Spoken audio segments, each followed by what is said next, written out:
and he just lost it. You act like this is Do not you want your this fault. relationship I between you don't and I know, to do work? you? Because when you say choose your loyalties. Hey everyone, it's Meri from Sister Wives Daily, and let's not beat around the bush. Janelle Brown didn't just turn the page on her past. She slammed the book shut and lit the match. What we're witnessing in Season 19's Tell All Part 2 isn't just the usual reality show tension.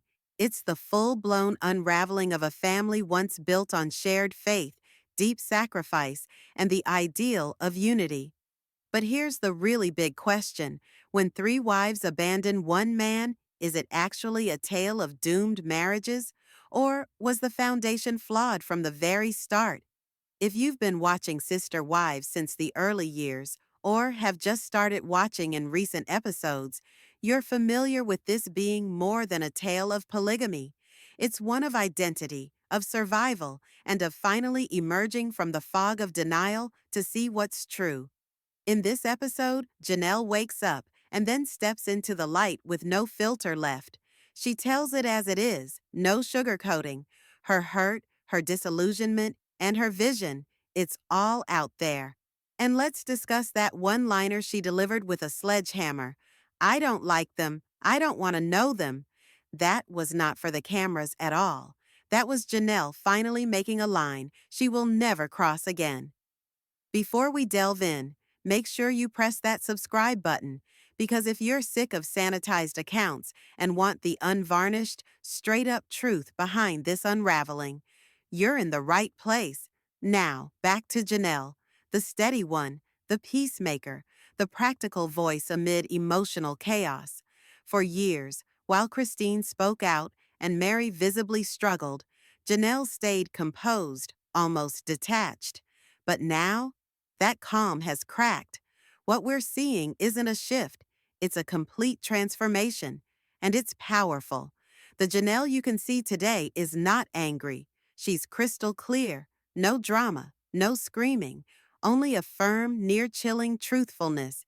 If you asked her if she'd even be friends with Kody or Robyn, she replied simply, "No, I don't like them. I don't want to know them. No overacting, only truth." And it's something that many viewers needed to hear. She's not held between duty and reality anymore. She's out. And when she talks about her marriage, regret specifically, it's heartbreaking. She thinks back candidly. If she'd had a year to really get to know Kody before she married him, she's not sure she would have done it. That's not something you say unless you've really sat with the truth, hard, painfully. Seeing Janelle breathe freely for what will, in the end, be the first time in decades. It's cathartic. You can see it on her face. This isn't rebellion, it's freedom. She's not defending Kody's reputation anymore. She's not saving face. She's speaking up for herself and, in a sense, for every viewer who has lingered too long in something broken out of fear or hope. This isn't a breakup, it's a reckoning, and just when you think things can't get any more uncomfortable, they do.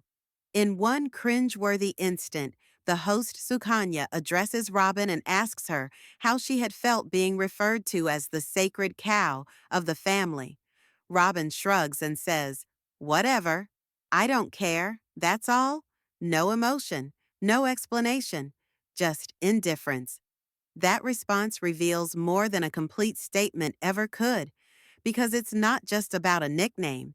It's about how Robyn has been treated differently, protected, prioritized, and put on an untouchable pedestal. And she knows it. Everybody knows it. But rather than facing it, she allows herself to shrink away while making Kody face the backlash. Robyn has always attempted to occupy two roles, the peacemaker and the victim. But when the other wives hurt, where was she? Now, when the family is disintegrating, her silence speaks volumes. Her detachment is not only cold, but deafening. And Kody? He's morphing into someone even his former wives can't recognize. Janelle says it flat out. This Kody, the one we're seeing now, isn't the man she married. He's colder, sharper, almost cruel, and that shift didn't just happen overnight.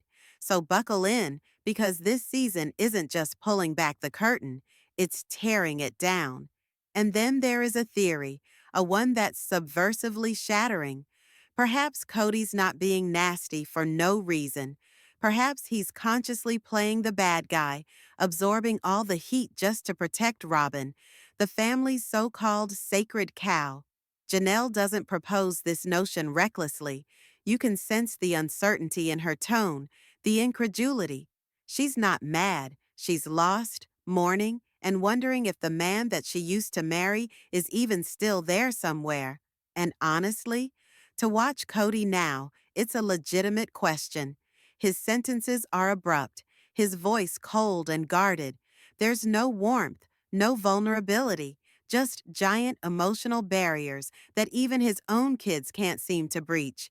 Kody isn't just different, he's hardened. It's as if he's reached peace with playing the misunderstood martyr, believing the world turned against him and he has no other choice but to turn back. But what's so creepy is how solidly united Kody and Robyn are in their solitude. They sit there on that couch like a bunker, no disagreement, no fissures. But their serenity, it isn't reassuring. It's unnerving. It doesn't seem like security. It seems like denial. Two humans hanging on to a vision of family everybody else quit believing in years ago. And off stage, the rest of the family looks on, hurt, detached, wondering how things fell apart so utterly. What gives even greater gravity to this tell-all is something you can't quite see in the cut-together clips, but you can sense in each hesitation. This was shot following the heart-wrenching death of Janelle and Kody's son, Garrison. That tragedy hangs over every discussion like a shadow. It's there, working silently behind every forced smile, every weary breath, every abandoned sentence. Sorrow like that doesn't have to be stated to be recognized. And for Janelle, the pain has done something irreversible. It's not sorrow, it's clarity. It's the kind of grief that burns through illusions. Now that she's lost her son, the patience she once had for Kody and Robyn's emotional games is simply gone. Her tone now, it's not angry, it's final. She's done pretending, done compromising, done carrying the emotional weight alone. There was one moment at Garrison's funeral that fans never forgot. Robyn participated in the graveside ceremonies, carefully placing dirt upon the casket. On the outside, it could have appeared respectful, but considering the estrangement between her and Garrison during his dying months, the gesture seemed like an empty one, if not one that felt staged. It didn't ring true with fans, and it apparently didn't ring true with Janelle as well. The episode doesn't linger over that moment, but Janelle's look when the funeral comes up speaks volumes. That could have been the last breaking point, not merely from Kody, not merely from Robyn, but from any lingering expectation of keeping the family intact. She's not bitter, she's not dramatic, she's finished, and anybody who has grieved while feeling unseen or unsupported knows precisely what that's like. Kody never speaks of Garrison in the video footage. Robyn doesn't either. And that silence, it's deafening. And yet, Janelle's space is richly earned. She's grieving, yes, but she's also taking herself back, choosing peace, choosing boundaries, choosing truth. That funeral wasn't goodbye to her son alone. It could have also been the quiet moment Janelle bid farewell to the fantasy of this family ever being whole again. And viewers caught on. You don't have to scroll long on Reddit or Twitter to see where the public stands. The comments aren't divided anymore. They're united, and they're standing with Janelle. But this isn't just sympathy, it's solidarity. People see themselves in her journey. She's saying what fans have been shouting from their couches for years. One Reddit user put it best. She finally said what we've all known for years. That sort of response isn't just fan investment, it's a cultural shift. The audience isn't on the fence anymore. The tell-all didn't simply confirm suspicions. It validated years of emotional crumbs, favoritism, manipulation, detachment. Now, it's finally being spoken by the woman who lived it all. Janelle's voice isn't hers alone anymore. It's the voice of the crowd, and news outlets are taking notice. Access Hollywood, Entertainment Tonight, US Weekly, they're all highlighting her scenes because what she's doing is not only courageous, it's speaking. Right now, it's not Kody or Robyn or even Christine who's at the focal point. It's Janelle. The woman who sat silently in the past is the one demanding all the spotlight now. And viewers? They're not viewing anymore. They're taking sides. There isn't any room anymore for excuse or misunderstanding. Folks aren't asking whether Kody is merely going through something. They're calling it what it is: selfishness, shutdown behavior, and deflection. And Robyn's now infamous whatever? That didn't read as indifference. It felt cold, disconnected, and entirely out of touch. This tell-all revealed not only family cracks, but cracked wide-open years of silence and set a fire ablaze.